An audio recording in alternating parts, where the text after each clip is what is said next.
Okay, if everybody is ready, welcome. Welcome to our Zoom webinar on the subject of exploring BSL, British Sign Language, on TV. I'm thrilled to see so many of us attending the webinar today, this wonderful Zoom online environment that we have. The webinar will be conducted in British Sign Language and will have interpretation into international sign. We have 2 interpreters working on that team and also into spoken English. Furthermore, we have captions provided for access to the webinar. There will be 2 presentations, first of all, with a question and answer session. And then in the second half of the session, we'll have a panel discussion about British Sign Language on television. And that will give us a 2-hour session all in all. So I'm thrilled to see you all here. Very excited to discuss deaf people's representations on television and for exploring our experiences. First of all, I'd like to welcome our first 2 presenters who are jointly presenting. So we have Jordan Fenlon and Annelies Kusters. They will both be presenting on, first of all, the subject of creative BSL on TV. Hello. Just give me a moment to start the PowerPoint.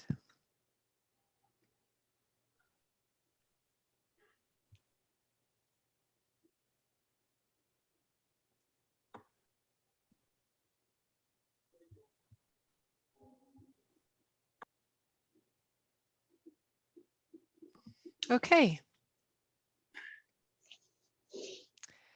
So I'm first. I get the first slot to present about creative BSL on television. I will be focusing on the series called Small World. Can I have the next slide, please?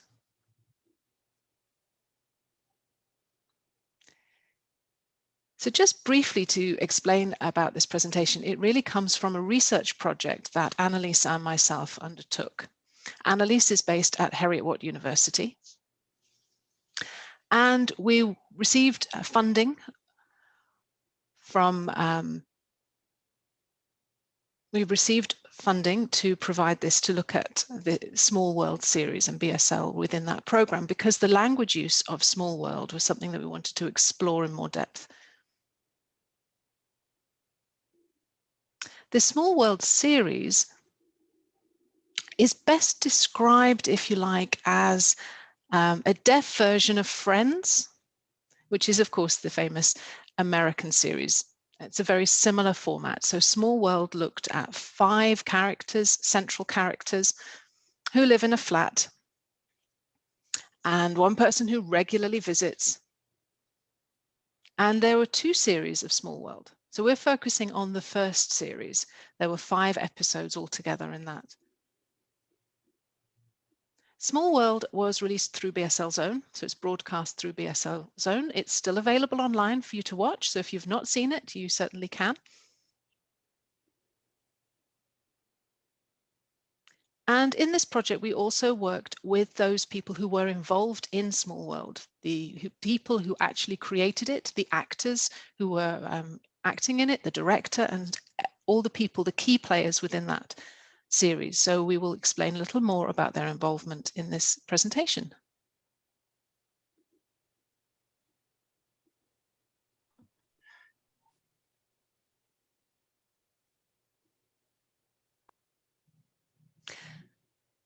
So the reason for picking Small World, or the reason why Annelies and I were intrigued by this, is really because we'll show you one clip that encapsulates that in a minute, but it's from the first episode, and it looks at the 5 main characters who feature in the series. I'd like you to look at the signing of these 5 characters in this clip, and maybe you will understand why we were fascinated to look at the production of sign language within that program. Okay.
Okay.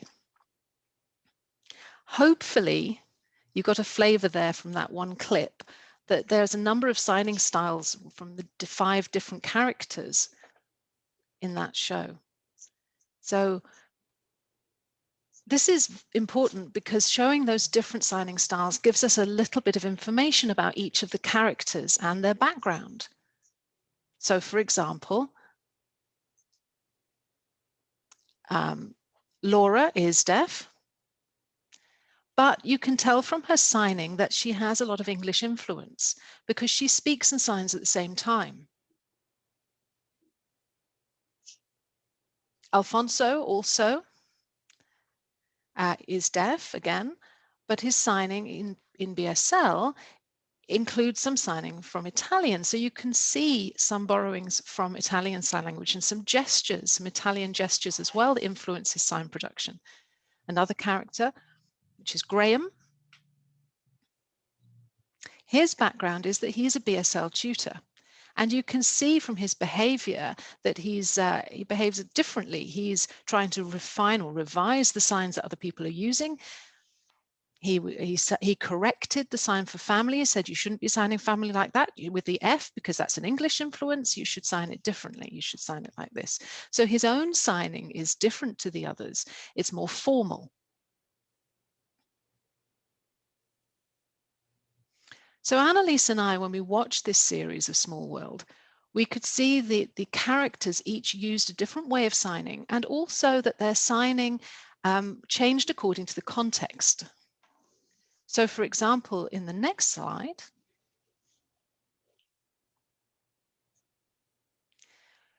there are some examples here. So if you were to watch through the whole series, you would see examples of romantic signing, of people who were signing when they were drunk, signing between 2 friends who know each other really well, and then other people watching that conversation not understanding them because they had their own way of communicating with each other, and then signing also with objects. And the clip we've just seen, where the characters were signing at the dinner table and eating at the same time, means that Alfonso has a piece of paper that he pulls out and he signs one-handed whilst holding that piece of paper. And Ryan signs with some pointing, with the knife in his hand. So there are different ways of signing in the series. And that shows a very typical everyday way of using sign language. And Annelies and I thought there's lots of examples there of varieties of BSL compared to other forms of signing on television or series we've seen on television. So we were curious as to how the people involved in this program achieved that. So I'm going to pass over to Annelies now to talk about that.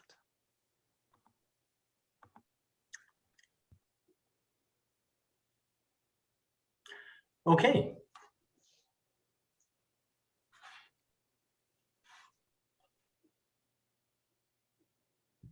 Okay, so Jordan and I were really keen to explore Small World further, to look at how it was created and to look at the diversity of signs that were represented and what process they had for creating those characters. So we watched 5 episodes of Small World first of all and made our own initial notes on the style of signing that we observed from the different characters. Then we selected some clips in particular that we felt represented the diversity of signing in Small World. Then we got together with the creators of the program itself. So that was Ace Mabaz and Brian Duffy, as well as the other actors. We showed them the clips, and it really helped them to reflect and look back, because Small World was created a fair bit of time, more than 5 years ago, really. So when you research a process that's that old, we found that the clips were really very good stimulants or prompts for them. So on showing the actors the clips, they made comments on the clips in particular, or the program in general. So whatever they remembered or recalled as a result of our discussions and from these prompts.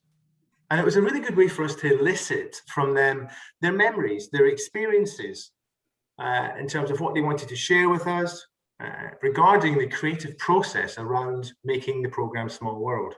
We also did some interviews of the BSLBT advisors, such as Clark Denmark. He was the BSL advisor, plus the director, the producer were also involved. So we gained their perspectives on the creative processes in Small World.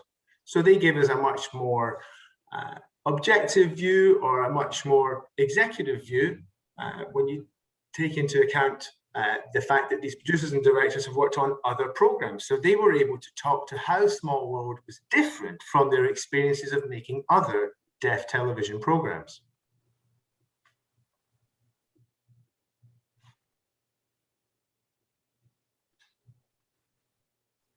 And when you look at Small World, it is unique when we think of the way that the content is created. They do not start from an English-based script. In fact, they begin by expressing ideas in sign language. Now, the reason for this is that historically there have been many deaf television programs and films that have worked from English scripts generated in English that are then translated to BSL, plus acted out. So there's a translation and an acting process happening at the same time. The translations likely influencing acting decisions, and vice versa. So when we think about that type of signing, we typically see English-based structured signing, generally and historically. Television style of signing for deaf people tends to be very homogenous. We don't see a great diversity of styles, registers, and genres. When Ace and Brian were planning the creation of Small World, they talked about this. They talked about wanting to move away from this script-based approach.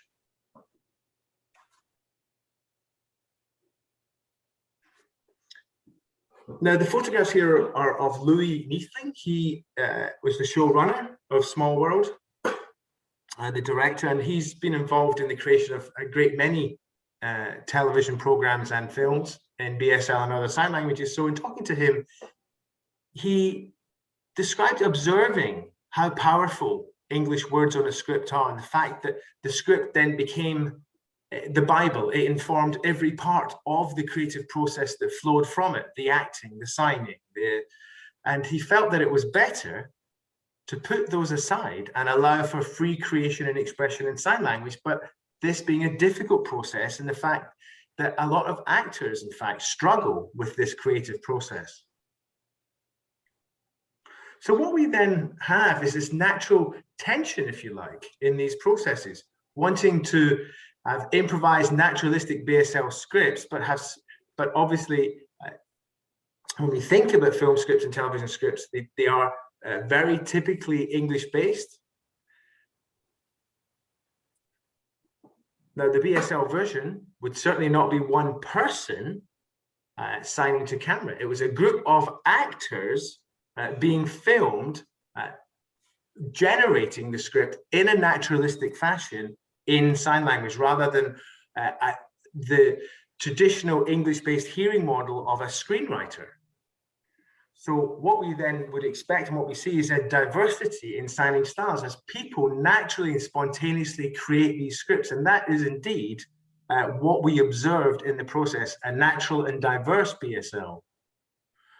Now, in terms of how the creative process works in Small World, the first step is that Ace and Brian, as the creators of the program, the small world is their original idea, they write an outline, some ideas of story and character points.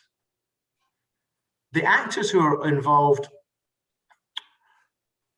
are involved in developing characters and seek inspiration from their own lives. They're given these outlines, if you like. They're not involved exhaustively in the scripting process. There are 5 actors, Ace and Brian being 2 of them as well as the creators, and 3 other actors. So there's 5 main people involved in this creative process, and each of them has been involved in developing their own character's identity. And in terms of developing characters, some have been inspired by events that have happened in their own lives, and they brought those to the characters. There have been observations of deaf community members and profiling of characteristics and being inspired. Actors talked about watching YouTube and Facebook for further inspiration. And an example of those is in Small World, we see a lot of, as a late learner, Sophie Stone's character signing in English styled signing. Now, she has had similar experiences herself as a person, Sophie. So she was able to draw from her own experiences, plus observations from YouTube videos of people with similar experiences, younger women who have learned sign language later and are very highly motivated, and she was able to use those examples as inspiration for her character's style. So the group get together and they bring together these characters and experiment with storylines and with dialogue as a group. So they can see how they act, react, and respond. Giving feedback to each other about what looks and feels right for each of those characters. So there's a great deal of improvisation, bouncing dialogue of each other, testing out jokes and storylines, and then they use their mobile phones just to do some informal filming. And from that informal filming, they create what they call a BSL script. Now, this BSL script does get translated into English. Now, that's really for the BSL-BT, who are the commissioning body. So there are people who are involved, and also for the crew who are involved, who might not be able to access information in sign language. There needs to be an English script generated for their benefit. And then the last part of this process, as you can see, is the final recordings of the episodes themselves. I'll hand back over to Jordan.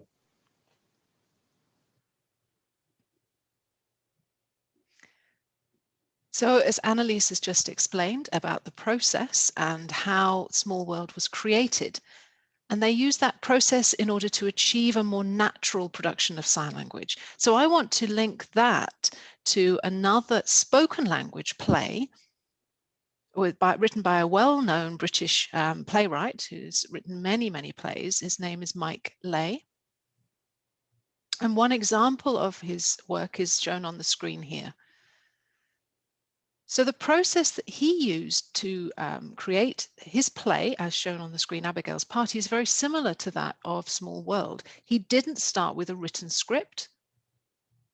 He brought the actors in, and the actors themselves would first understand their own character. They had to do research about the character that they were assigned.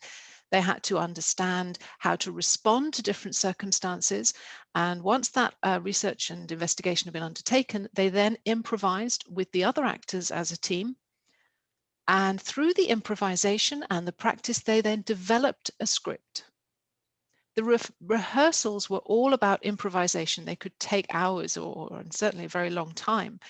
And that process is very similar to Small World.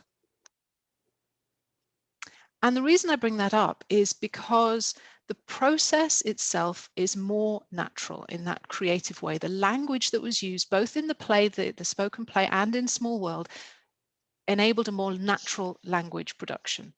So when we're thinking of Small World, wanting to do something different there because deaf people may not be able to access written English, at the same time, we may be assuming that that's why the play, Small World, sorry, was developed that way. But in fact, we see a parallel with spoken English users as well. There is a similarity there. It just was intended to produce a naturalized form of language. It's not because deaf people can't access English. Next slide, please.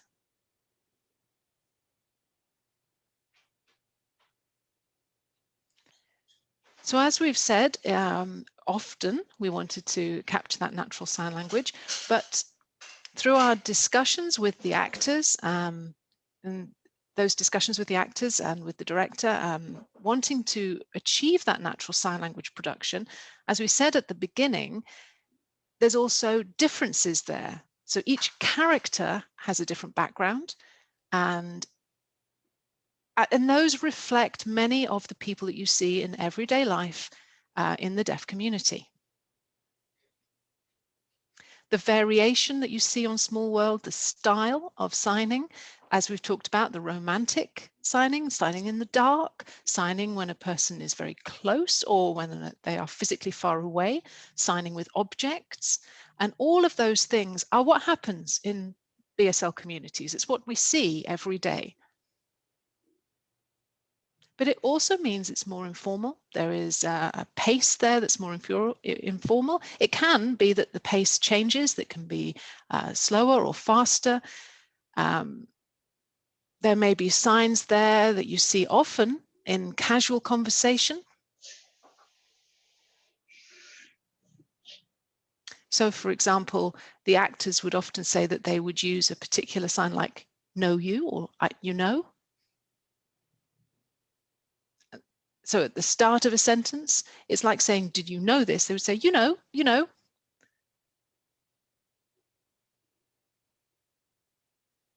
And the actor said that they felt throughout the improvisation and the rehearsals that those kind of signs were coming up and that they allowed the signing to be more natural. And so they got added to the English script. So whilst it was natural signing, that meant that the style of signing would adapt depending on who the character was interacting with. So if they were talking to one particular person and then would turn to talk to someone else, they would adapt their signing style. So there's an example in the next slide.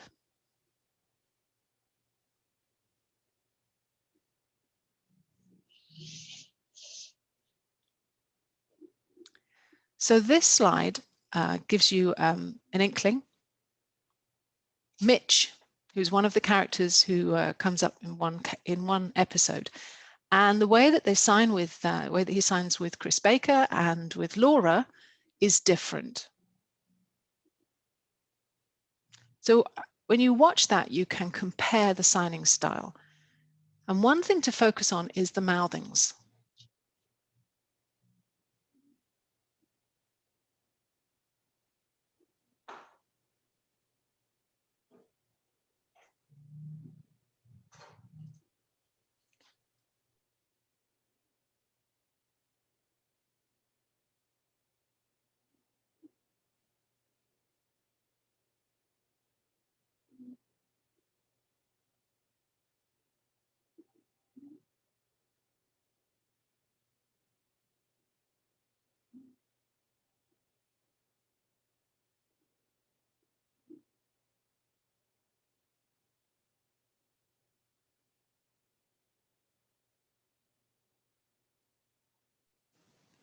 If we go on to the second part of this, when you see him interacting with Laura.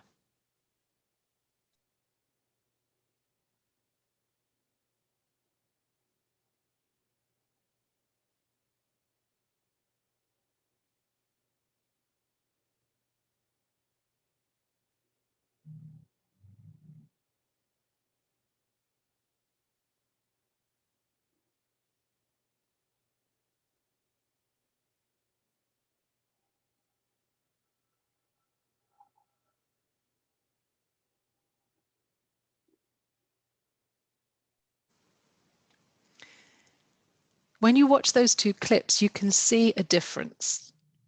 With Chris Baker, Mitch is using more mouthings, and then with Laura, He's signing more fully without mouthings. He's trying to reduce his mouthings. So it's rather like Mitch is, in his own way, his character is bullying. He's trying to use mouthings as a form of dominance over Chris Baker, but then also in a different way using that signing without mouthings to impress Laura, or perhaps again be dominant or oppressive there. So you can see a difference in the signing style from the same person and within the same episode. So when we talked to the actors, they said that throughout the rehearsals and the improvisation and the dialogue, they realized that the character would respond to other people in different ways. And that was really hard to capture in the English transcript and script.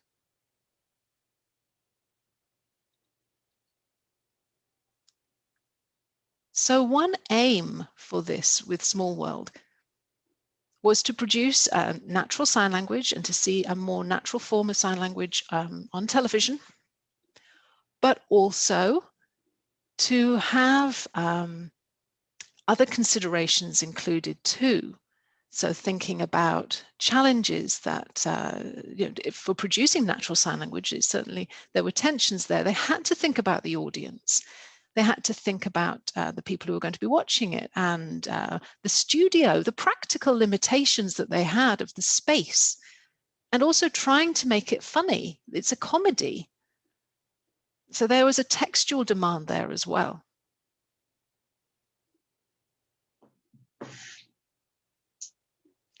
So when you're first looking at the studio and the demands of the setting, some styles may be natural and be seen every day, but are difficult to incorporate in a studio because just of practical considerations, it's hard to film.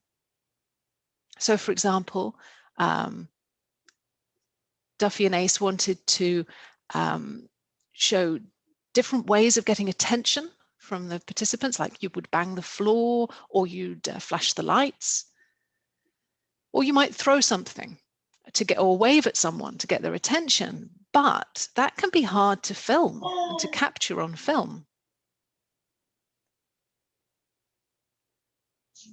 There's also the need for the English script, which you know, the actors didn't want that to influence their signing, but the crew needed that. So the film and the lighting people and so on needed to know the plan. They needed to know that what was going to be happening and the process and everything. So there needed to be that information captured in English for the crew's use. So when that natural sign language and that innovation and improvisation was put into written English, that could be problematic. The actors wanted to carry on with the improvisation, but they couldn't. They needed to pause and say this is enough and allow that then to be filmed. But there's that tension between the needs of the crew and therefore the needs of an English script and the actual natural improvised BSL. Also, as mentioned, another issue is the intention of Small World was to be a comedy. And so there's lots of jokes in there, and often repeated jokes and repetitive jokes, which may or may not be natural. You know, when you have frequent jokes, that's not necessarily true to life. So for example, with Laura, she makes lots of mistakes in her sign production because she's a new signer. But sometimes, you know, she's showing her ignorance, and so she is funny because of her ignorance as well. You can see in the picture here, she's signing a name for herself. It's supposed to be this, Laura, but it looks like another sign that means something else. So that's in implicit humor. So Laura makes a lot of mistakes like that in her sign production throughout the series. And that's part of her background as a new signer and not knowing BSL well. But they come up frequently. And that, of course, is not necessarily natural, but the intention is for comedy. Again, with Graham. So Graham, as a BSL teacher, throughout the series, behaves like a BSL policeman. So, you know, we have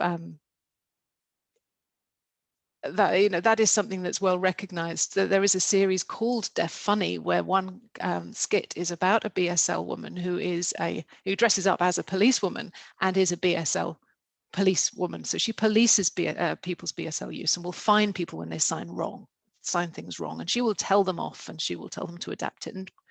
And that is mirrored in Graham's character on Small World. So there's one example to show, as you saw at the beginning, which was when he corrects Ryan's sign for family. He says you should sign it like this. There are other examples with the sign for Leeds.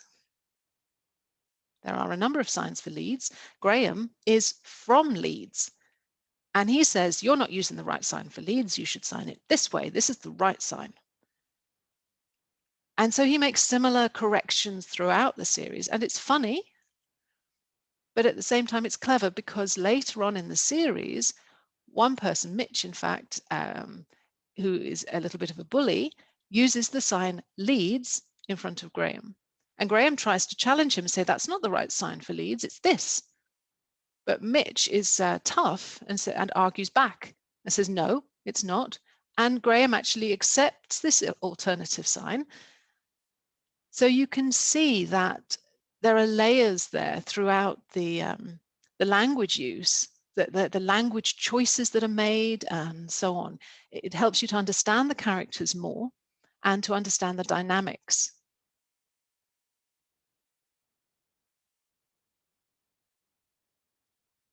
And now over to Annelies.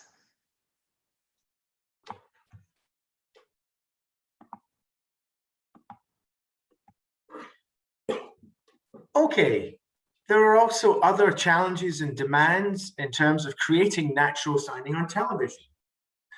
When we think of making television, we've obviously got to think about the audience and whether the audience understands being of crucial importance. So we interviewed Clark, who is at the moment interpreting for us this afternoon, but he was the BSL advisor on Small World, and we interviewed him, and he said that they really weren't aiming to be BSL police and criticize the signing that was being created as dialogue, but it was considering whether enough of the audience would understand. So, for example, a lot of the signing in Small World is quite fast, or what we might call sloppy. Some characters fingerspell more than others. Some information is added and lost in the toing and froing. And Clark himself said, really, they were trying to aim for this middle ground, if you like, meaning that they didn't want the audience to get lost, obviously. They needed to understand and follow what was going on, but and to get the humor, certainly, but perhaps not have to understand every single aspect of what's going on, and trying, like I say, hit this middle ground. So Clark and his advice was really making sure that enough people were enjoying the humor, and also understanding at the same time. And that required the signing to be visually clear enough. And we're going to show you a clip now that pertains particularly to fingerspelling. So it's Ace and Brian, the two show creators, and their characters in this love watching films and then dissecting films and discussing them together. So they name lots of films and lots of actors, and they do it very fast and very briefly. They don't give you the full information, if you like. And Clark's advice was, look, at least fingerspell the names of these films so the audience can at least orient themselves to the content in some way. So I'm going to show you that clip now.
Okay.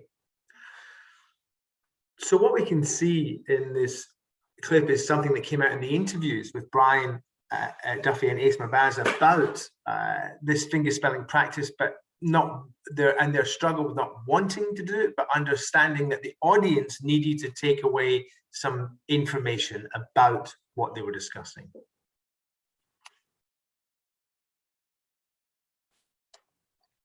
Okay, so this is really in summary and the last slide for our presentation. What we see when we look at the creation of the Small World television series is this wanting to avoid the influence of English and the pervasiveness of the English language, so that would allow for naturalistic signing and storytelling, which would represent the diversity of characters, backgrounds, and people from the deaf community. This was created with a lot of effort and creativity from the actors themselves in developing characters, backstories and storylines for the show itself, in terms of language creation and creativity too. And what this did was create a more naturalistic BSL for television. There were, of course, at the same time, challenges and tensions. Having a more naturalistic style results in the fact that Small World had to accept that it worked within the limitations and demands of a studio setting and how television programs are filmed. The aim of Small World was, as we've said, a comedy. That was the textual demand. So there was a need to repeat or perhaps exaggerate certain aspects of signing our characters and move away from that more naturalistic style. And importantly, bear in mind audience comprehension, because more naturalistic signing styles can be slightly harder to understand. So there were a number of adjustments and adaptations made in order to make this content suitable and entertaining on television. Thank you. So now I think we'll hand over to Christopher Stone for the second presentation on serious BSL on television. Okay.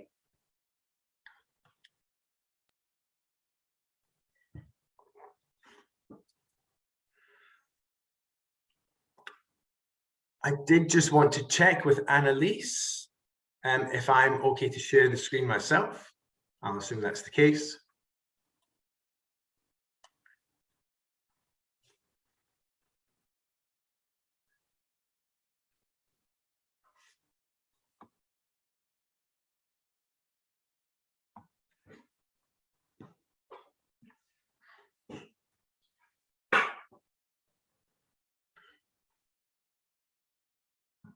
Okay.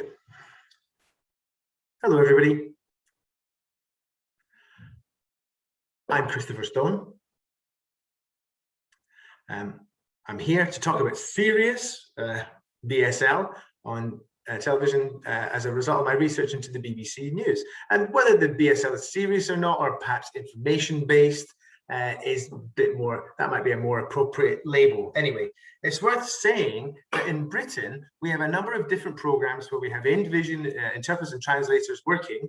I'm going to be focusing in this instance on the news, and when we look at these other programs, we might see different ways of presenting information in BSL, but I am focusing on the BBC News interpreting service. Okay. Now, I have researched deaf interpreters in terms of regional variation on the news in previous years, but lately the hearing and deaf interpreters have been doing the national news, and we've seen an involvement in the team there. So there's a good opportunity and an interest to see what has changed, what's different from my original research years ago, and what's going on in terms of the national news and looking at variation within the team. So my data is from 2017, so it's now already 4 years old, but so perhaps we might see some differences that we can pick up on later. But back in 2017, at that time, on Saturday morning, there's the news from 7 o'clock to 7:30, so it's a half-hour news bulletin interpreted by both deaf and hearing interpreters in rotation. it's a good opportunity then to compare and analyse the practices of these practitioners. We have deaf and hearing interpreters, both from either deaf or hearing families, different ages of acquisition of sign language, like myself. I've been using BSL for 30 years, but didn't grow up using BSL. Now, obviously, given how I look, I must have somehow taken on BSL at an incredibly young age. Anyway, this project was really motivated by looking at what's going on in terms of the multimedia environment, when interpreters look and point at information. And I'm very interested initially in that. And for this, I mean, that was a larger project, but I wanted to see how deaf and hearing practitioners approached this, whether those from deaf families had different strategies in their on-screen approach. And when we look at interpreters' work, I mean, we are seeing interpreters who've been working for 20, 25, 30 years on screen. The news service has been running since 1995, so it in itself has been going for a while. So there are some more recent experiences where we've had deaf interpreters doing the national news, which really was the reason for this. And I'm interested in particular in who the interpreters are aiming at in their audience design. When we look at the regional news bulletins, we see that the interpreters have in mind, people from the local deaf club, the local deaf population. So that bigger project looked at that. So we wanted to think, I wanted to see what strategies the national news interpreters used in terms of their audience design, given that they weren't local bulletins.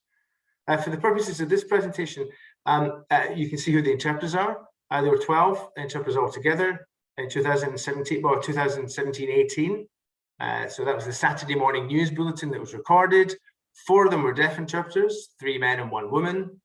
3 were from a deaf family, 1 from a hearing family, as you can see from the slide. And from the hearing interpreters, there were 8 in total, 6 men, 2 women, 3 being from a deaf family, and 5 from a hearing family. So there were more in that instance, which is normal, as we'd expect from the hearing interpreting population. So the bulletins were recorded, and the team discussions also that go on on a regular basis in the BBC News teams were a data source.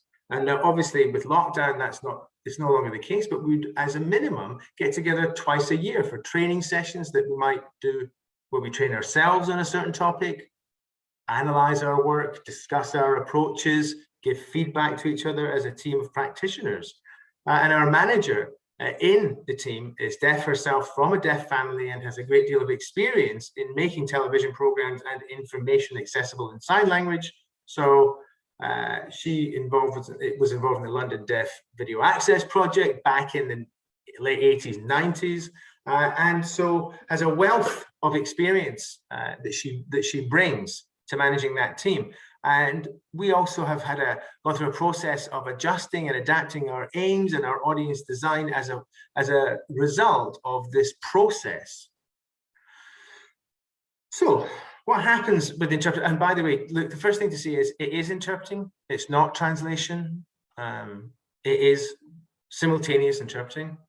All of us who work on the team keep up to date with news bulletins. We make sure that we're aware of what's going on in the news as part of our professional development, and just so that we know what we're doing. We get to the studio about 6 in the morning. You can usually watch one of the ongoing news bulletins and find out what's going on today. You can also have access to a computer and use Google to search. As all interpreters do, you can look up maps, finger spelling for names, backgrounds of people. The BBC News will also have more in-depth information about the programs they're running. You then work from 7 to 7:30 live, as it was back then, in 2 different ways. The hearing interpreters would listen, obviously, to spoken English, rendered into BSL, and the deaf interpreters would have what we call intra-subs. Okay, so these are now that's a system where, as you know, most television captioning is done by re-speakers using a computer system to produce the captions. So in the studio, we can have an auto cue system whereby you can watch these captions at the same time as they're being broadcasted, so that we have deaf members of the team who are able to follow along in written English. Some of the hearing members of the team also prefer to have that inter-sub service going on. It's very useful for names and so on and so forth. But one thing that the inter-sub system, of course, suffers from is a delay, a time lag for the re-speakers to listen to the spoken English and produce the captions. So there was a slight delay. So in the studio itself, you're recording 2 seconds before you're actually broadcast. And that's about the same time as the processing time for re-speaking captions. So what was then happening was that we were using that slippage in order to even the field. And it's very interesting to see how, though, deaf and hearing practitioners used the information that was on the screen when we think about processing time and accessing information. So this is, if you don't know, what a new studio looks like.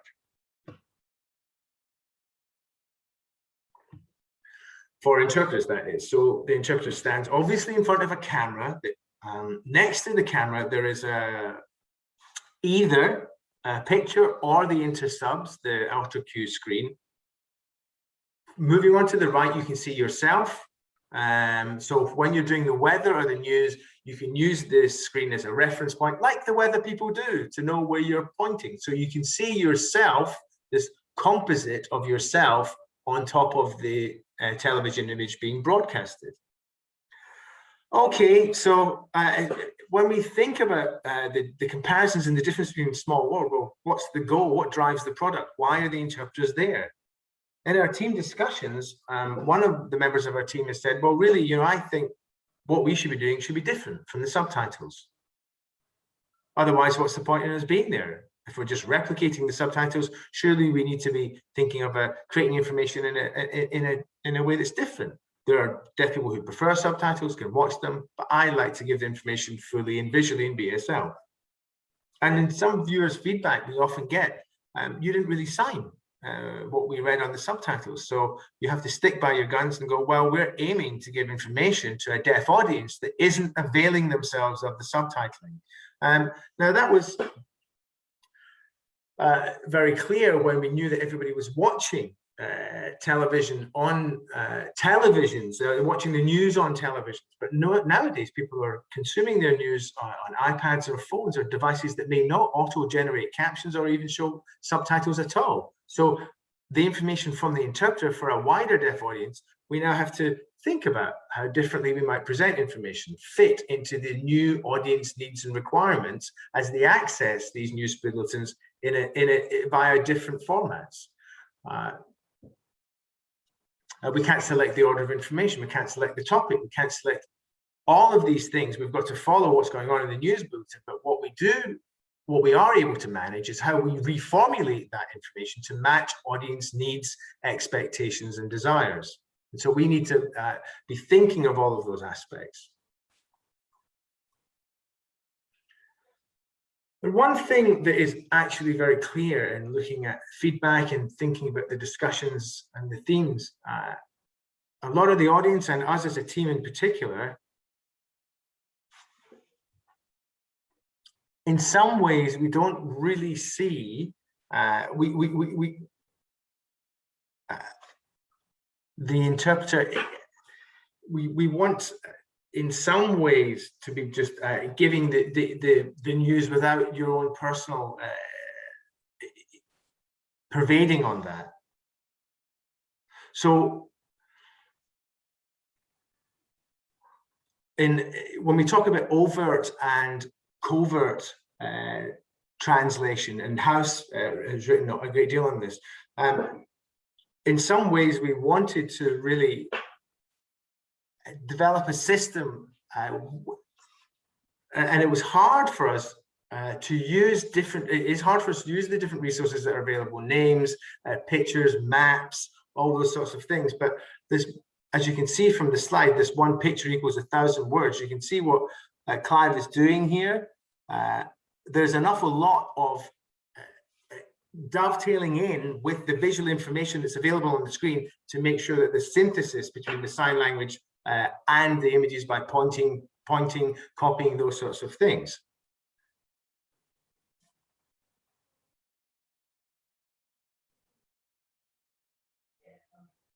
What was interesting when we looked at the BSL news teams and the team and the interpreters working therein was thinking about pace, speed. Some people were very fast signers and others had a much more deliberate, slower pace.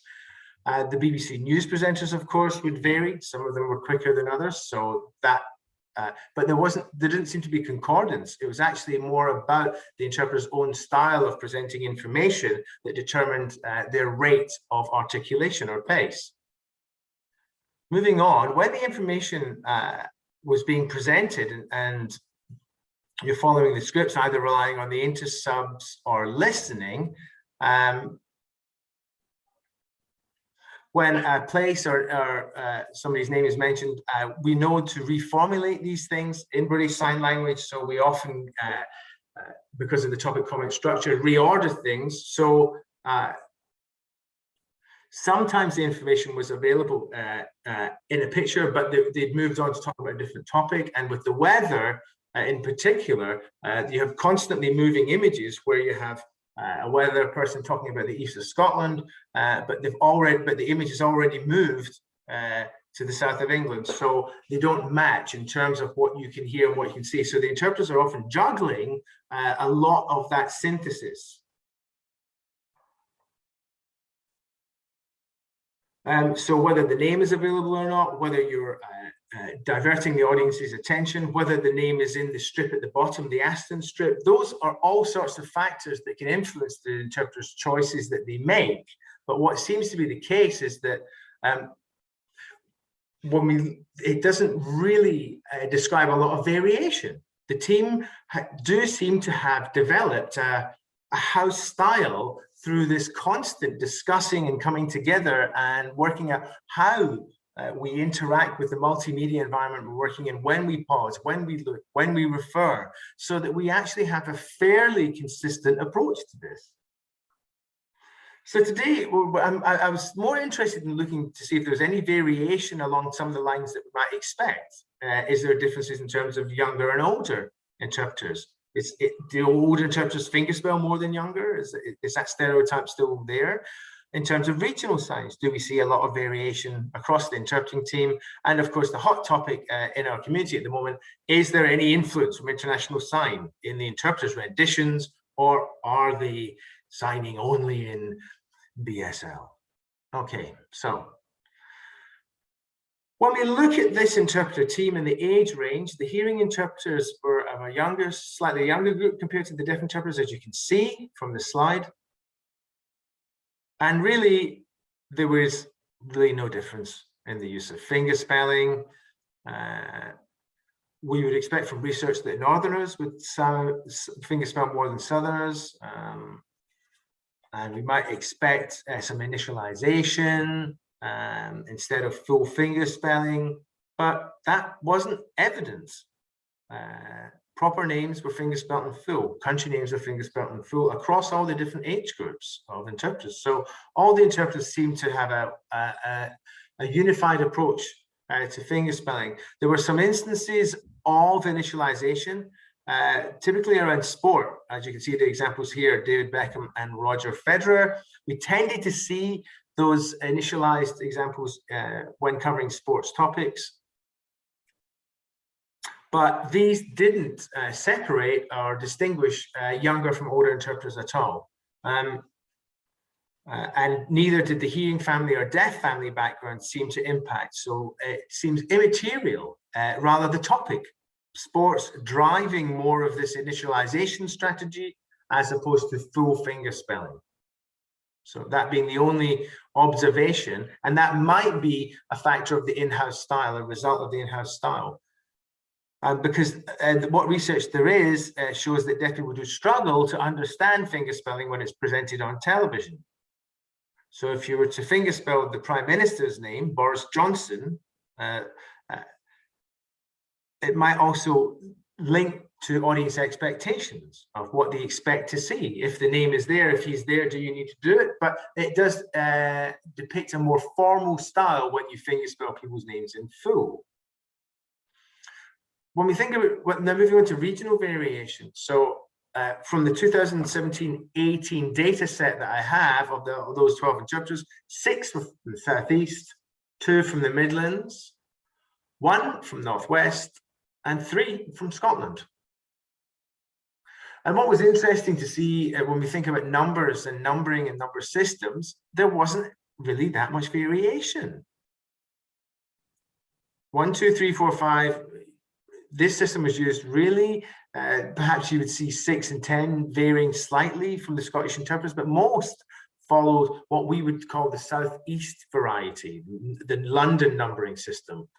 There didn't seem any evidence of use of Northern numbering systems at all in the BBC News team. So it looks again that we have a homogenized style, and again, research shows that there is a reduction of regional variation in terms of numbering system, but it is perhaps surprising to find such unification or such parity. There were, of course, some different signs in terms of the sign for news, which most people know and is very widely dispersed. It was used in See Here before.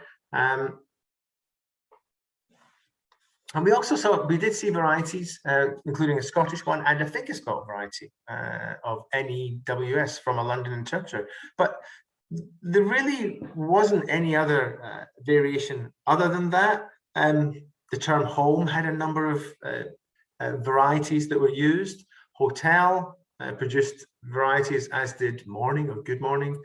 So we did see, when it comes to signs like weather, snow, or this nice sign for snow, that comes from Scotland. Nurse had a number of variations. So there were some varieties of signs being used, but really in terms of major structural differences, no. And some Scottish signs being present that you might not otherwise expect to see, but these occurred very occasionally. We also saw some mouthing variation, perhaps according to regional variation in Scotland, and there's an older sign for America that we also saw in use. So it was just some sign choices that we saw. So and we would expect to see that in the regional news, but really there was nowhere near as much regional variation as you would expect. It was only concerning a very small number of vocabulary items. In terms of the international sign influence, again, it's interesting that this is a very hot topic. You could see that in terms of country names, either in terms of either fingerspell or borrow a sign. There's been an awful lot of news about Syria over the last few years. So people now know the sign, so we start to see this borrowing of the sign from Syria for Syria. But we also saw some in terms of fingerspell and double up by giving the name sign, or choose other strategies, or choose one or the other, and the same for Iran, the country. Same with Australia, we saw the old sign for Australia and the newer sign, which has been borrowed from Auslan. One interpreter in particular used more international signs, so they used government, which is a more international feeling sign. There was one slip with south, with that hand shape, and also market as in that, which is an ASL sign for shop. So again, hardly any evidence of borrowings from foreign sign languages or international. So not much influence there either.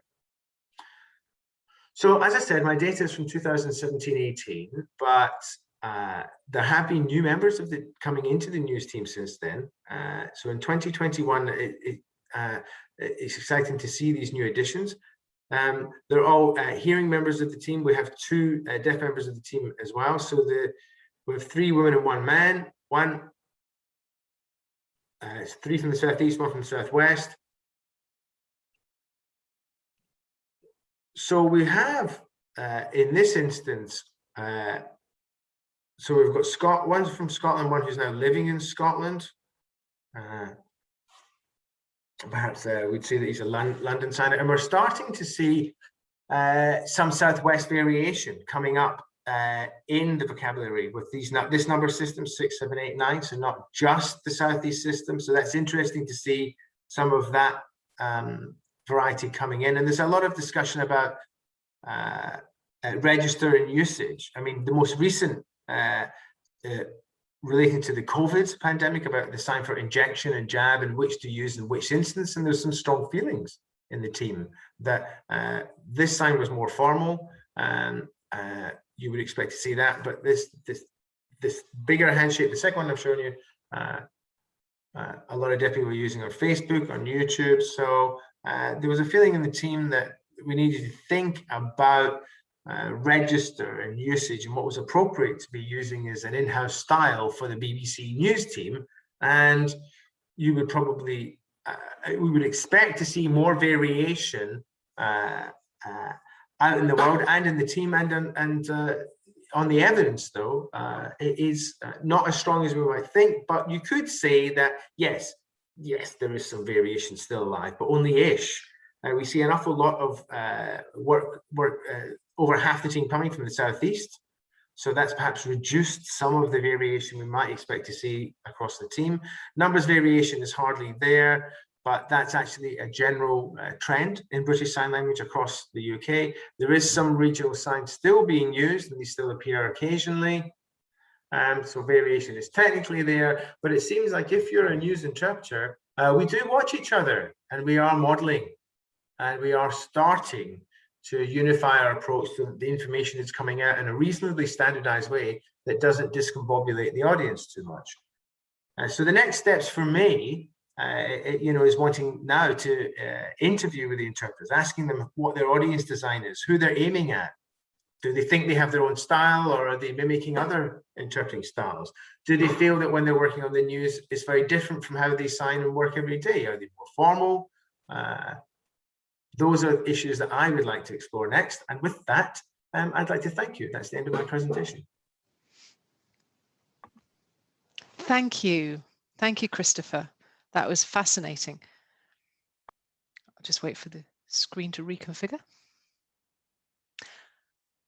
So we now have a 5-minute break, and then we will go straight into the panel. And at the end of the panel, there will be a chance for question and answer for the speakers and the panel at the same time. So we'll see you in 5 minutes. Don't go away, come straight back.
Are we all ready?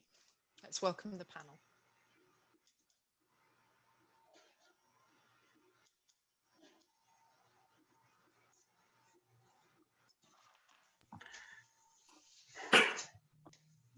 Okay.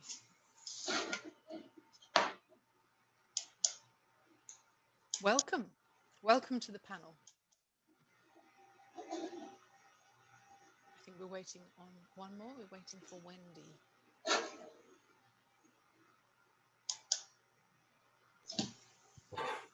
Great. Welcome, everybody.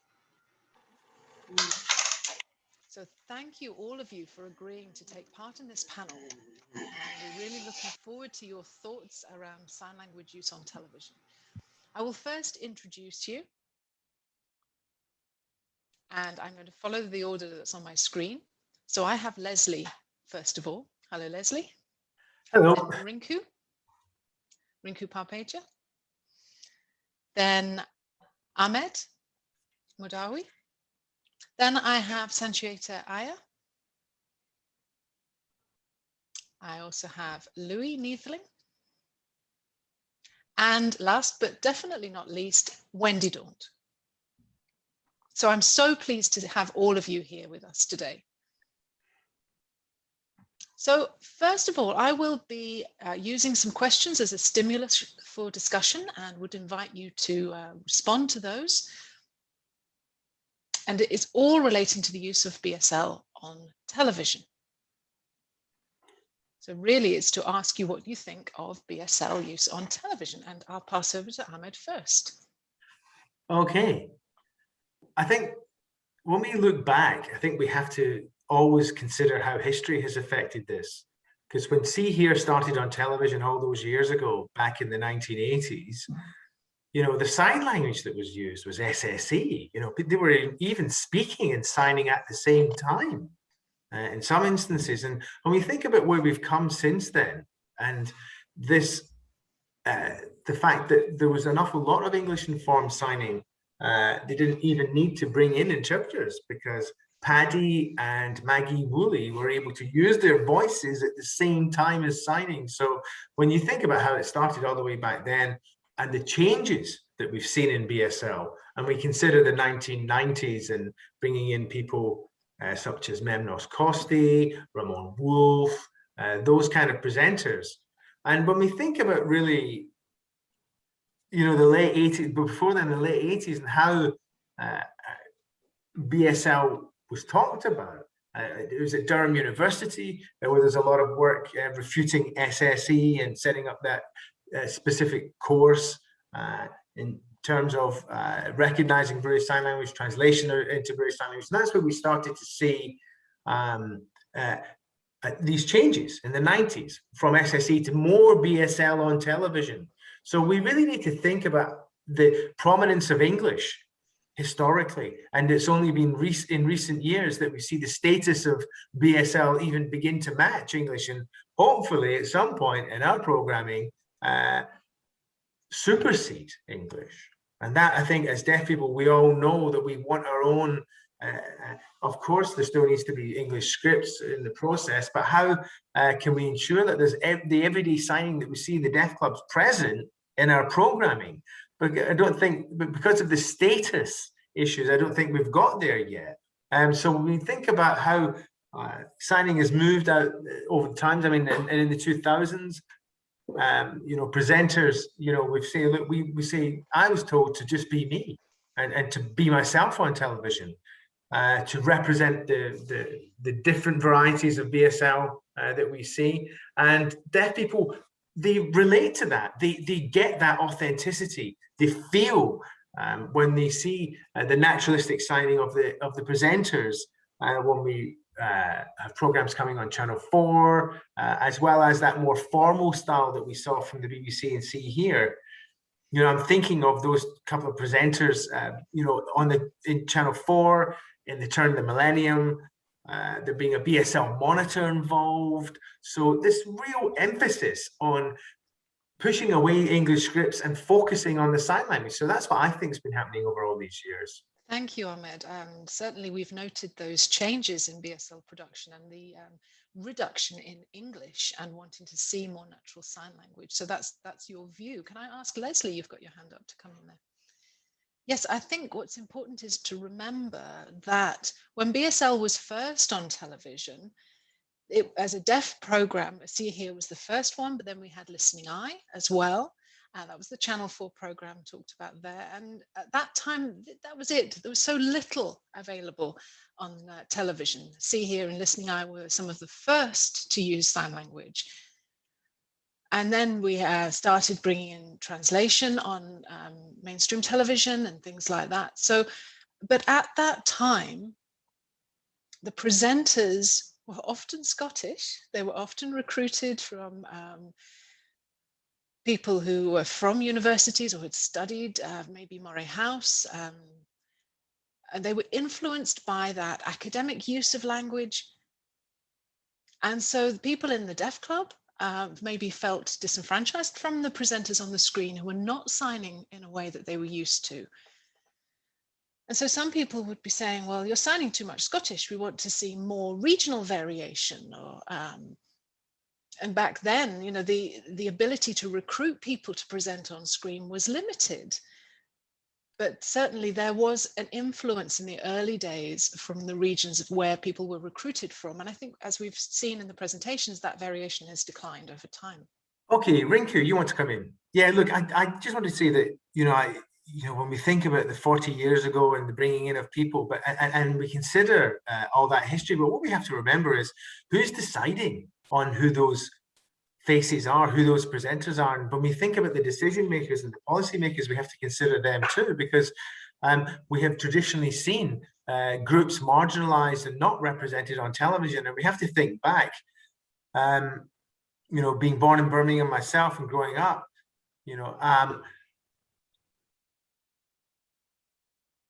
when I used to go to, the festivals, and I think back, you would see the same people coming together in large numbers, go to Manchester, all the different rallies, all the different gatherings.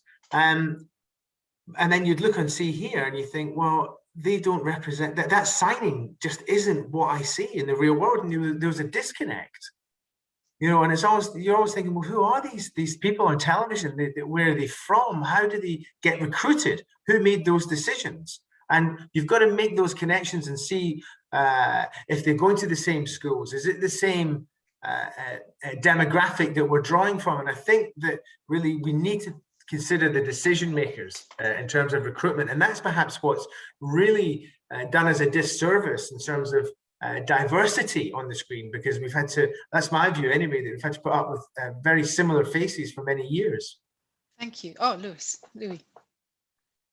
Yes, I think that's interesting, all these different views. But of course, hearing producers and hearing directors have had a role to play.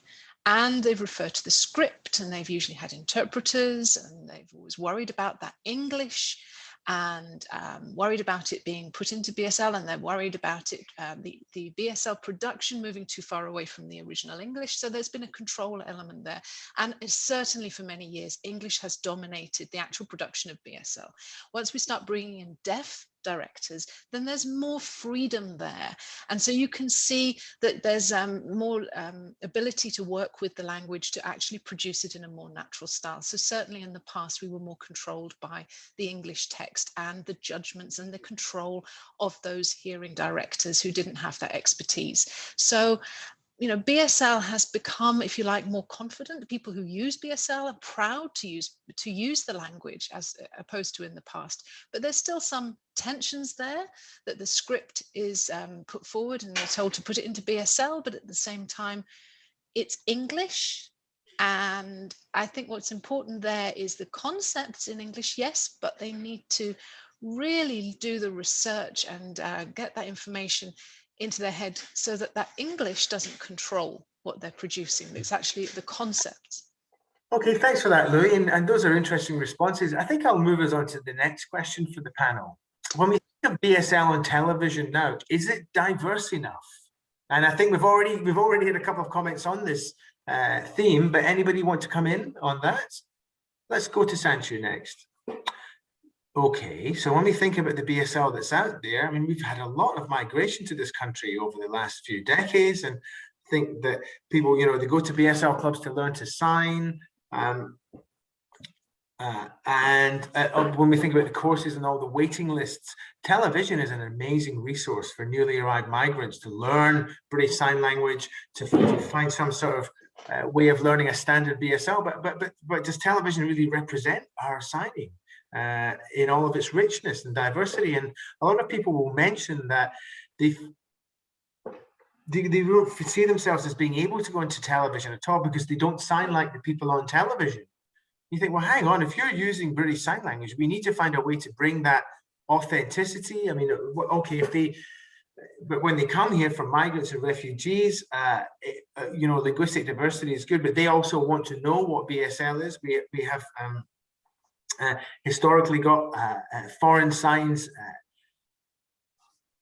in our vocabulary. People find it difficult to access the deaf community. And when we think of all the people using foreign signs, perhaps from the partner that they have and not being exposed to enough British Sign Language. So when you think about what's represented on television, it's certainly the deaf migrant experience, and that in London and probably the UK is not being reflected on our screens. Thank you, Sanchayeeta. I think Wendy's got her hand up. Oh, yes, thank you. So I'd like to sort of step back a little. And if you think about the BBC or ITV, just the world of television, they're all led, everything is led by hearing people. So deaf people are always going to be a subset, and it is going to be a struggle to get prominence. So, until we have a production team who all can work with BSL and can be more equal, then we're not really going to have that prominence. But like has already been said, we need to have a deaf team to produce natural sign language on television. I've had 30 years experience. I'm not surprised that television dictates that we use a script, because 30 years ago, when I was working with a colleague and myself, we were both, if you like, allergic to English. That's what it felt like. But we would have to look at this script, and we would have to sign it onto VHS, and that VHS tape would be given to this other person to actually take away and translate into English. And to actually then give us a BSL script to work from, if you like. So that you really need people who can work with BSL, who don't need a script in English, if you like. You need to start from a different place in order to produce natural BSL on television. So hopefully one day we'll be in a position where more deaf people are working in the media and in television. I mean, we have things like iPhones now, we've got Facebook, we've got different things where we see more on-screen BSL, which is beautiful and natural. And I really want to see that on television. And then people will be more comfortable and confident to work on screen. And maybe coronavirus in a way is a blessing, because deaf people are becoming more confident to communicate through a screen and to watch each other and watch themselves on a screen. And if we can draw on that and build that into television and not be frightened to work with a BSL script. That's great. Thank you for that. A very interesting point. When we think of social media and the influence on broadcasting, that's a really good point, Wendy. I think that we've got Rinkoo and then also Ahmed wanting to come in. Okay, Rinkoo saying, well, when we think about diversity in television, I think I would quite clearly say no. We don't see enough different regional variation. We've talked about that. We don't see people from the Black and Asian communities in enough variation. And I think there are different ways of signing from those communities that we just never see represented on television, or very rarely in that case. I made a film about a deaf Black person's experience growing up in London, and I remember there being a great deal of discomfort about the discussion of this subject and lack of confidence in terms of being interviewed. I think there was the person once we finished interviewed, and the editor, who was a deaf person themselves, edited together the interview, and I went off to make a cup of tea, but he said that he didn't understand exactly what was going on because of this variation. And it took me this to realize that actually, you know, from these subsects of our communities, and since that broadcast, I've had a lot of people coming up to me saying, look, this is a very interesting topic. Nobody's ever talked about this before or explored this publicly. So there's been a great deal of understanding now about this lack of understanding we've had about these variations that have been sidelined. And that was just one particular issue, one example that I can think of when we talk about the lack of diversity in signing on television. Thank you. And Ahmed, just to answer Wendy, really, you were talking about needing BSL to have to be the initiator, for that script to be in BSL, for there to be a team of people and so on. So this is really where BSL BT have been commissioning, and they've asked people like myself to come up with a BSL auto cue, which it would be an opportunity really then to bring more deaf people in to sign more naturally. So that's one way of adapting what we're doing. So really, we want to be looking at getting deaf people to be able to present without relying on an English script and move away from that English. So we're all used to working from an auto cue, but if you can actually have a BSL script, then you really are freed to present in a more natural way.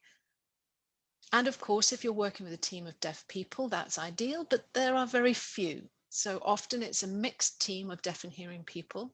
They've often had training in deaf awareness and or working with deaf people every day. So they may not be quite at the standard that we would like them to be, but there's certainly a level of understanding there. But yes, having a fully deaf team would be ideal. But in the meantime, we have mixed ones. Okay, thanks for that, Ahmed. I think it might be time for us to move on to the next question. Again, you've partly answered it. When we look at the styles of signing, is there anything that we see not enough of or too much of? So when we think about that, Rinkoo's already mentioned urban sign language as one example. We have regional variation that's already come up a few times. Signing from migrants and immigrants, which has also come up. SSE, or English-based signing. International sign, children signing, old people. So when we think about all those, do we see too much or not enough of those different types of signing represented on television? Too much of, well, what I mean by too much of is any of those particular varieties, if they're overrepresented as opposed to underrepresented. What do people think when we look at our screens? Rinkoo, I think I'll go to you first.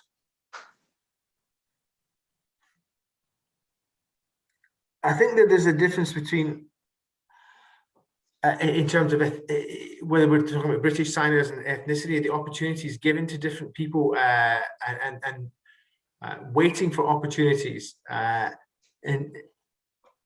in terms of working in translation as well. Oftentimes when you get involved in these endeavors, you struggle at first. When I first moved to London and I got a script that was very difficult for me to translate, I didn't understand. And I had to explain that there were some urban signs, that we didn't need to use American or international signs, and there's a lack of understanding there. So because the people that work in television don't understand urban sign language, there's no interest in it, there's no opportunities in it. Thank you.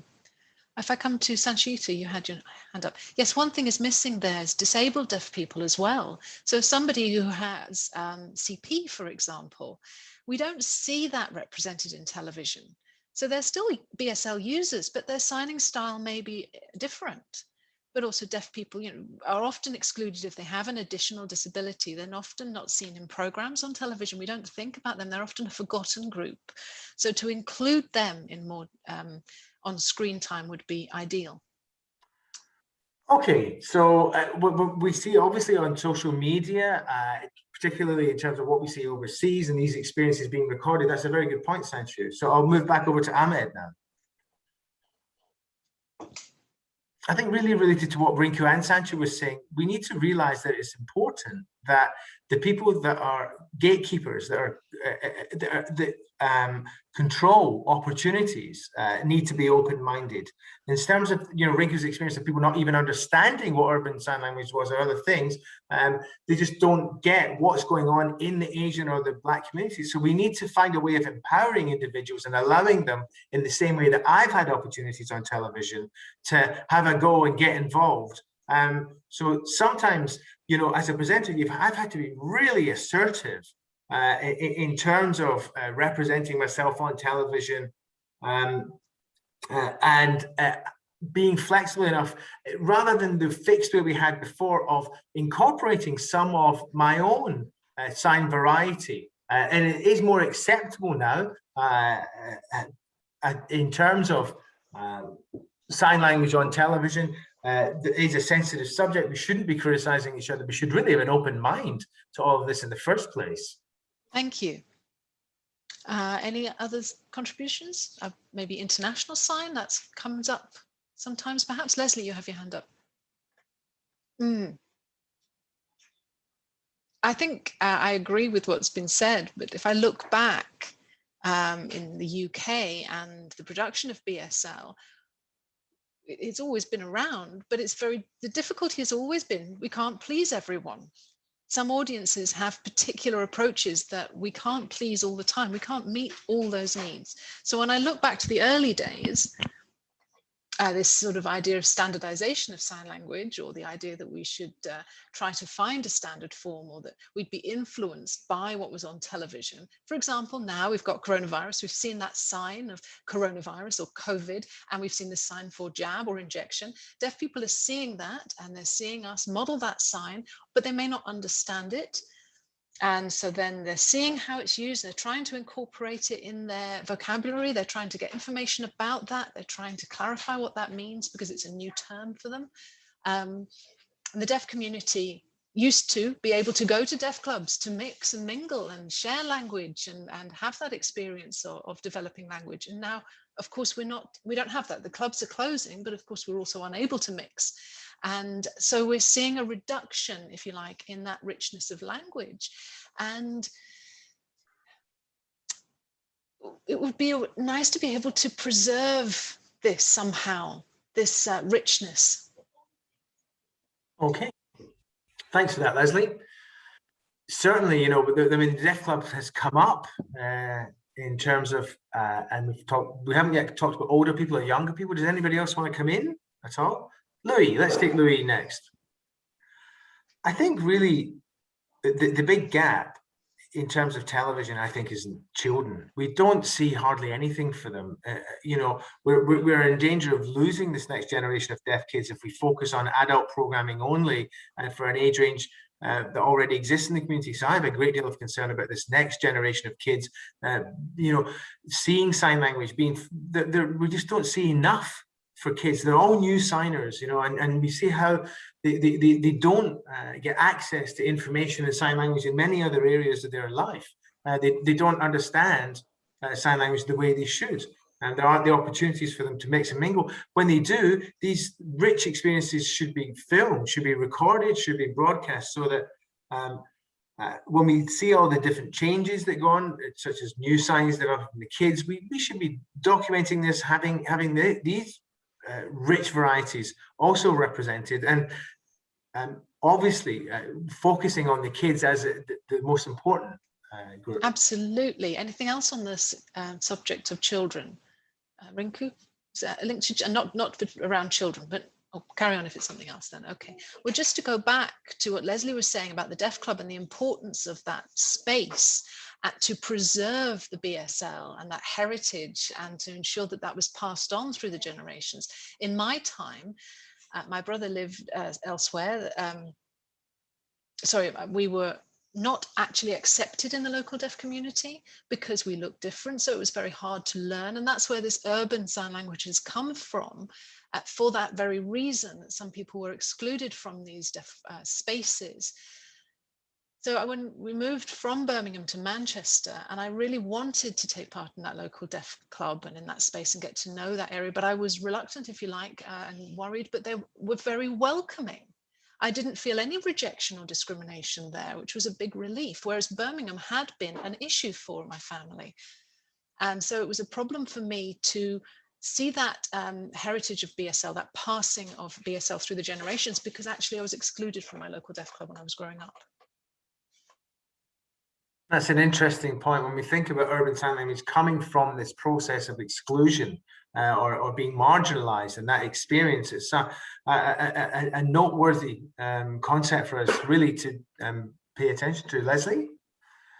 Well, I think when we think about communication, we've got to think of it both ways. We've got deaf TV programming that we're delivering out to the world, but there's also hearing companies making kids programs, and perhaps we should be trying to engage with them and encouraging them to use deaf children in mainstream programs anyway, so that we see more influence. And I think a good example, I think next week we've got Deaf Awareness Week happening, and CBeebies have got a number of programs that are going to be incorporating sign language. So there has been the opportunity to involve deaf people in this. We've done some filming of Zoom things in order to demonstrate to them and engage their interest. And it's important really for us to have good and proper communications with all the different TV and production companies to ensure that we lead on deaf representation, and that these issues don't get lost along the way, so that we need to keep them. A lot of us as deaf individuals, we're working in a very individualized way, and there isn't any clear system for recruiting and for casting deaf people. So when we think of all the projects going on, the LDVP, the Derbyshire project, all these things going on, there are deaf video companies that have existed over time and did exert influence, but we see less and less of those in the landscape nowadays. Television is much more mainstreamed, and we're in danger of seeing because of the internet and signing there, a lack of representation in terms of broadcasting television. So a lot of these changes have had a lot of impact. True, and as Wendy has said, deaf people now are more confident to work to a screen because of the pandemic, so much more presentation online. Wendy? Yes, just briefly to respond to Lesley, that it's not like it used to be. It really isn't.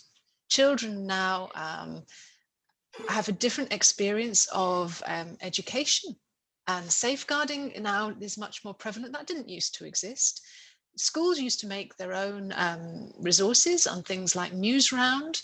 They would produce that. It wouldn't necessarily be shared outside of the school, but you know, some schools could be sharing that, and other schools may be doing similar things. And you look at the iPad where they were sharing Newsround, and it was beautiful use of language, but we can't share it because of these safeguarding rules that we now have in place to protect children, which in one way is a shame.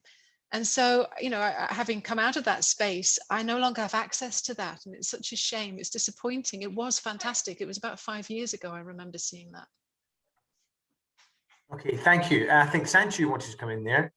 Yeah, I just wanted to respond to what Louis was saying in regards of children's representation. I totally agree with him.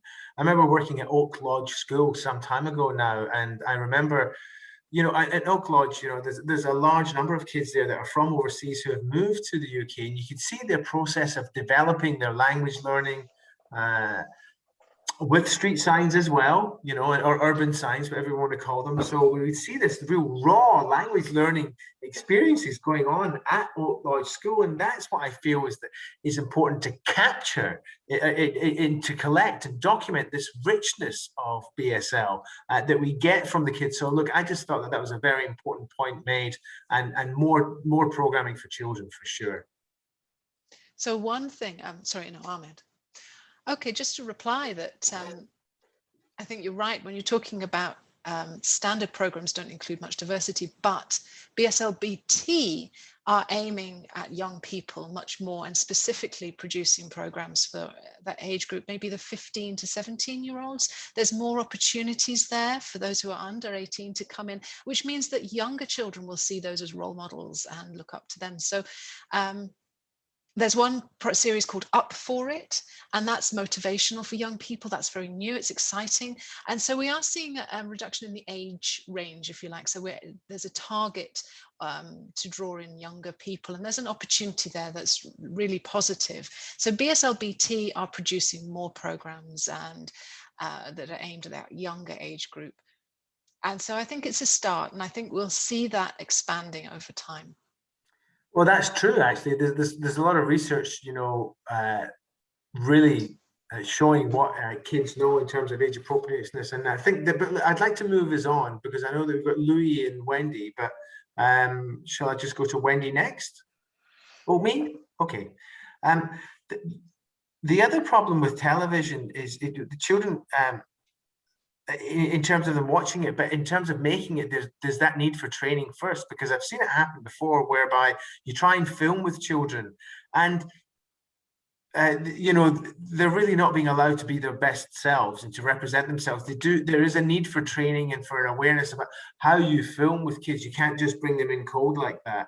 You have to have this training process, and we don't have enough opportunities like that in order for them to produce the beautiful signing that we know they're all capable of. You know, obviously nerves lead to not great results. So it's like I said, we were talking about with black or urban signing. I remember before with, or even the sign for black, it's self-changing. And what was cool and what was fashionable and what's trendy. And when you look at what the kids are doing and what they, how those change, there is a need for us to examine that as well. Thank you. I'd like to move on to the next question, which is, when we see BSL on television, is it accessible? Is it easy for people to understand, or is there any issue there with comprehension? I can see some people not sure. Okay, so we'll Ahmed, then Wendy. I think it's like Lesley said earlier, it's hard to please everybody. So, for example, when lockdown happened initially last year, lots of people like Deaf Plus were saying, oh, we want to get some information out online. And there was nothing that, you know, if you like, written down what to do. We didn't have any guidelines. And I thought, well, let's see what we can put together and have a bit of a laugh with this. Let's see if we can do something. So I did a clip and gave it to them, and they thought it was amazing. They said, this is brilliant for the deaf community, but I really wasn't sure that this was the right thing to do. They didn't give me any guidance. I was trying to produce some comedy or something of entertaining value. But then from that point started to build up the contacts with the deaf community, thinking about myself. And when I used to present on television, I used to edit how I signed, because I wanted to sign more formally. But this was a different audience. This was a community approach audience. And I needed to think about why I was restricting myself when I wanted to be more natural and more comfortable and more funny, if you like. And I thought I would try and do some games. I know deaf people often love games. So I did this under the remit of Deaf Plus. They asked me to do some things online. So I produced this, and there was no formality in it. The rules were not there. I was saying this is a PG, so you can't be including any swear words and things like that. That's the only guidance really that was given. But people were very, very motivated to engage with that. And as you say, pleasing everyone is difficult, but to an extent it can be. I think we'll go Wendy's next, and then Rinkoo. If she's looking, yes, we'll go to Wendy first. Great. Well, I was talking about training, wasn't I, and the need for training. And again, when we talk about the news and what's going on there, you know, I've noticed that, you know, success takes time to build. And in terms of how the news works, I mean, I certainly didn't know how the different chapters worked. I mean, I think at work at the moment, I think it's absolutely marvelous that they're able to follow the intersubs and do all that juggling act. But just to go back to basics, and in terms of like thinking about the kids, and when we consider something like karaoke and sign singing and almost the process of translating at the same time is something that's done. And that would be an activity that you would start kids off and build up their experiences to the point where they can present on television. But we don't even have those foundation blocks. Those opportunities don't exist anymore to bring in more deaf people and have a pipeline for the future. And we don't even have those taster exercises or events like that one I just mentioned. True, why not? Rinkoo and then Annelies. Oh, I just wanted to come in, sorry to come in, but this is the last one because I then want to move on to the question and answer. We've got quite a few questions in the chat, so I just want to tell the panel that we'll be moving on after Rinkoo. Okay, so thinking about comprehension of signing on television, if I think of myself and I do comedy and it's a live audience, there's always a mixed audience. Of course, the deaf community is small, yes, and I often know people and they may have traveled a long way, even so I may know them, but I may look around the audience and I'll see somebody who I would call grassroots and I try to adapt to their signing style. Then I see somebody else from school and I know they use more English influence in their sign language. And I see myself adapting my signing according to who's in the room. But what I've noticed around the UK is that there are different levels, if you like, of comprehension, ability or skill. And so I may go to a town and sign to a show there and people don't understand me, and I go somewhere else and they do. So I can't expect the same response all over the UK, and you can't expect everybody to understand everything. So how much can we adapt is really limited. Okay, that's true. Ahmed, really, this has to be very brief if it's to be the last comment. Okay, I think for when we think about what's going to be in the future of television, we've got our own BSL and what but there is this, as we know, online and in Europe. I mean, the international sign, the American drag queens are hilarious. I love watching some of the stuff from Sweden. So I think there is just such a lot of great content available that's not only BSLs, and it's easy to become distracted and attracted to all of that. And the influence of international sign, I think, will be interesting to see as we open up our minds and our hearts to this new content. Thank you very much. I'll pass over to Annelies. We now have time for question and answer, and we have quite a lot of questions in the chat. So people can like those questions. If you click on the Q&A tab, you can like the question that you want answered, okay? And that will give it prominence. So if you can look through the question and answers, the question list. So the first one is somebody asking, signing on television seems to often be controlled by hearing people. The decisions are made about which program is interpreted or which program is signed. Whereas BSL BT, the filming crew and lights and so on, the technicians, they are also often hearing. And so the impact of that on the signing on TV is interesting. And the question is, how can we get more deaf people to be involved at every level of organization of BSL on television?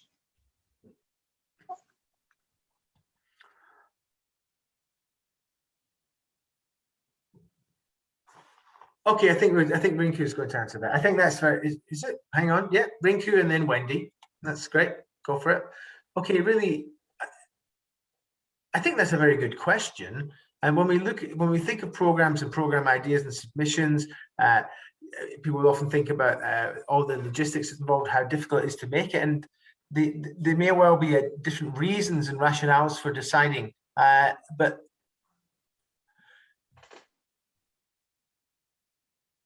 we need to ensure that the programs match the audience and that there are deaf executives, because we don't really have those decision makers. It is hearing people that are still making decisions. Thank you, Wendy.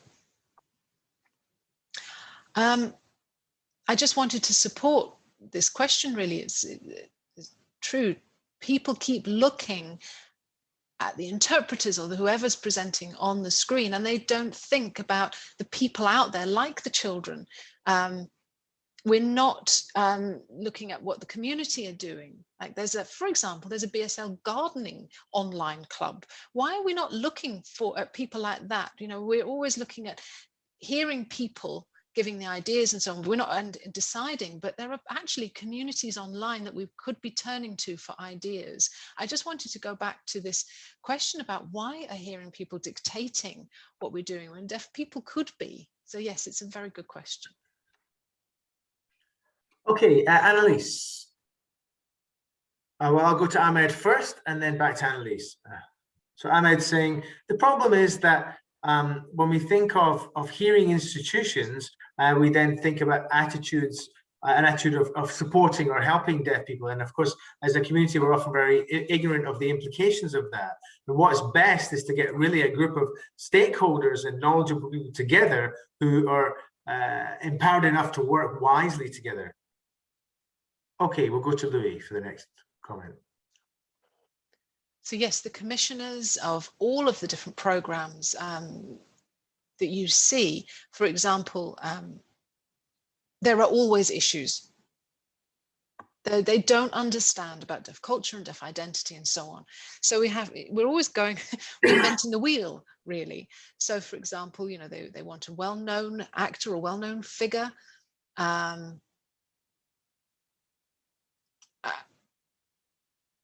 So that will have an influence. You know, they don't want to bring in someone who's an unknown or knows nothing. And, you know, when they're planning these programs, they have a particular way of doing it. But we need to get the momentum going. But it's exhausting because we're always having to explain and we're always having to go back and say the same things again. I wish that it was a deaf person that we could be engaging with and we didn't have to do this all over again.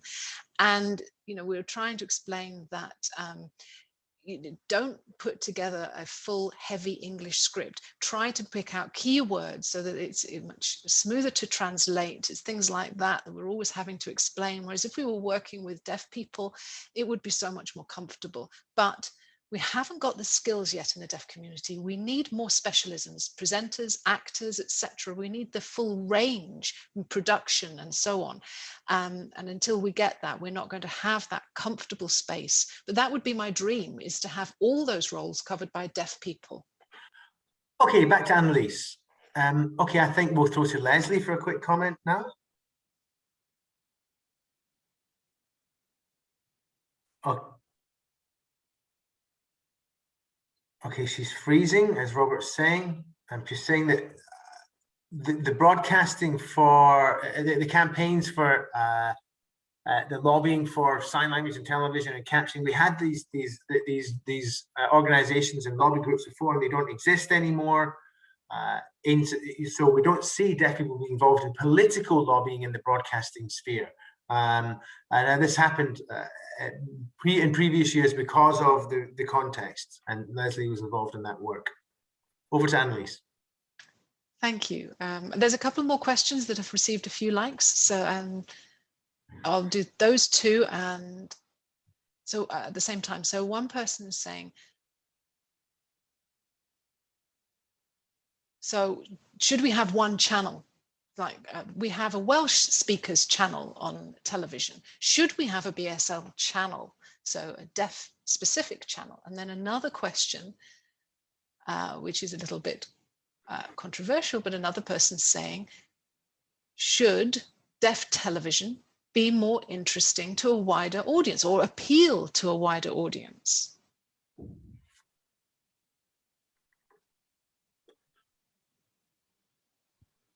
Well, I don't know. Give someone else to. Okay, I think if nobody else wants to, it'll be Rinkoo that answers this one. Yes, of course, I think there should be a lot more opportunity. I think it's very important for us to have our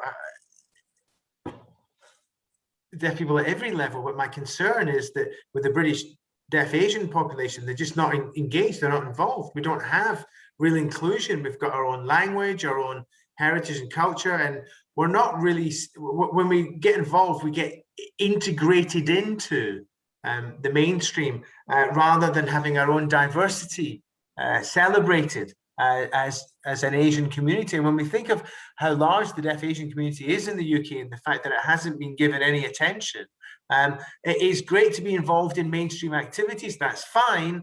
But in terms of people who make decisions on what programs get made, I mean, are we seeing people in terms of diversity as well as drama and factual programs in this way too? Ahmed, well, if I'm honest, over time, I've just been waiting and waiting for a deaf channel to have those choices. I want to see something that's rude, that's funny, that includes swearing. I want to see comedy. I want to see also family drama and different things. Because hearing people are way ahead, they've got so much choice, and we have this very limited choice. I would love to see that broadened.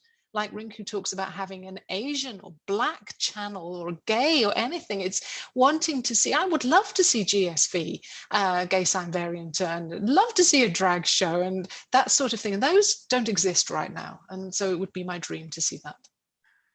Okay, anybody else? I think we'll take, I think Sancho. Yeah, look, I just want to say I echo that. I mean, my father was a migrant. He used to love watching the Indian channel, you know, and watching Bollywood movies and the Indian news. He used to watch that, consume that stuff 24/7. And it would be nice if we had an equivalent for British deaf migrants too. It'd be awesome if there was provision for them in their own sign language from their home country. You can imagine being able to find out and carry stories across borders that way. That's a dream for the future for sure, that much more broadcasting across lots of different channels.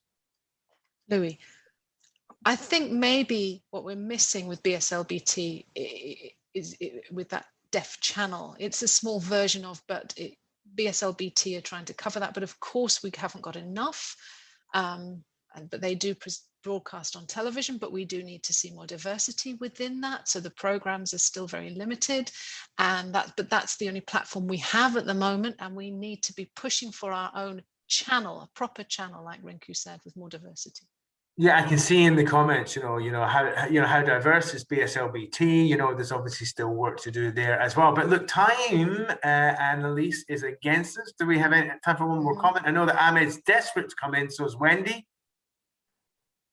I think Louis is absolutely right. The biggest problem, and it's not a criticism, it is important that key people, commissioners, stakeholders, we ensure that there are as open mind and attitudes and hearts to make sure that the full diversity of the deaf community is given opportunity and empowered, and then that's when we'll see change. That's great. So the last comment from Wendy. Oh, it's interesting when you're talking about Asian communities, and I support an Asian group, and I support the Asian community, and there's they have a big building for a filming studio, but they still do not have the confidence, and because they've always been ostracized from that space before. So we really need to not just, it's not about providing the space, it's about building up confidence.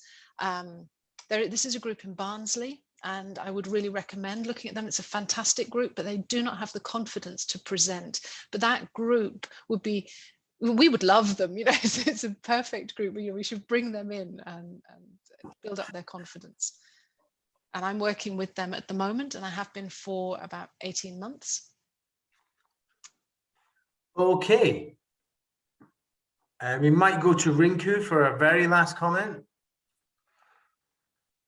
Just lastly, I want to add, I think it's really, really important for me to say, not to hold this in, but when we talk about BSL, that's fine and well as an overarching term, but there's a lot of debate and criticism in the community about who owns BSL, right? And that's the fundamental issue for me. Oh, Ahmed, okay. I think it's important to have diversity represented, so as much as possible. And that will show the strength and the richness and how we can support each other. Just a couple of people is not enough to address this imbalance. We need representation from every aspect of our community. And we need to see that on BSLBT. It's increasing slowly. And I imagine in the future that will become more prevalent, but that's what we need. Indeed, indeed. So it looks like we've got a number of important points coming out of here to do with deaf people's confidence, ability to make decisions, influence policy, and decide what's broadcasted. So we need to give serious thought as to who's involved in these processes, how all parts of the community are represented, across lines of race, religion, ethnicity, whatever.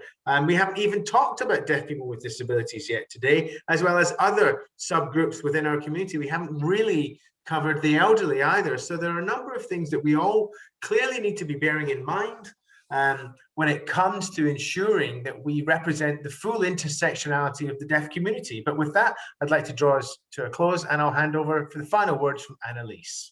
I just want to say thank you so much for joining this webinar today.